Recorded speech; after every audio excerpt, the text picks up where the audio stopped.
समय की पाबंदी है और आगे अपने को कलेक्ट्रेट जाना है, ज्ञापन देना है, तो सीधी इतनी सी बात है कि यहाँ पर जिस प्रकार से जो भाषण दे रहे हैं, भाषणों से काम का हल निकलना नहीं है, पर हमको इतना ध्यान रखना है कि ये जो हम लोग एक दूसरे को इंडिविजुअली टारगेट कर रहे हैं, निजी रूप से किसी को कुछ कह रहे हैं पॉलिटिकली।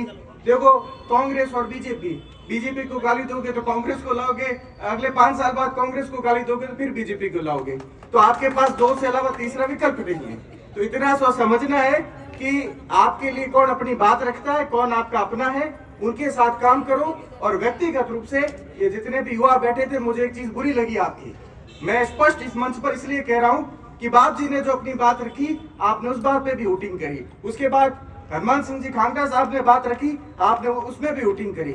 इस बात पर मुझे बात याद आई कि आप में से जो लोग हत्या नहीं करते, जिंदगी में एक किताब पढ़ना, हरिशंकर परसाई की किताब है आवारा भीड़ के खतरे, आप सब लिख लो और पढ़ना। ये तरीका हमारा ठीक नहीं है। और मेरी आज तक की आदत रही कि मैं मंच पर आपके कानों को अच्छा लगे वैसा कभी बोला भी नहीं है।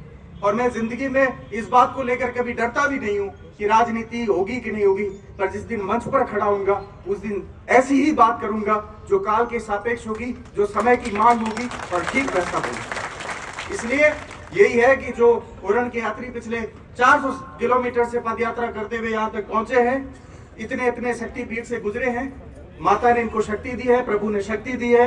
हम 4 किलोमीटर चलने पर थक जाते हैं, ये 400 किलोमीटर चल करके आए हैं। तो भगवान करे इनके अंदर इनका जो है हौसला जज्बा बरकरार रहे।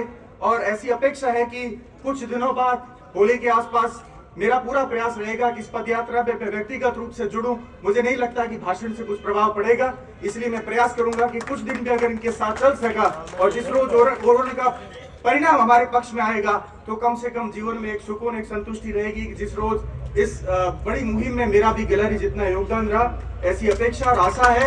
आखिर में मेरी बात सुमेर सिंह जी, गोपाल सिंह जी ऐसे लोगों को देख करके मुझे एक पंक्ति याद आती है कि मेरे तन के जख्म न देख, मेरी आंखों में अभी नूर है, जरा मेरी बाजुओं पे निगाह कर, जो गुरूर था वो गुरूर है। तो इन जख्मों से, इन पैरों के छालों से मेरा हौसला जो है पस्त नहीं होने वाला।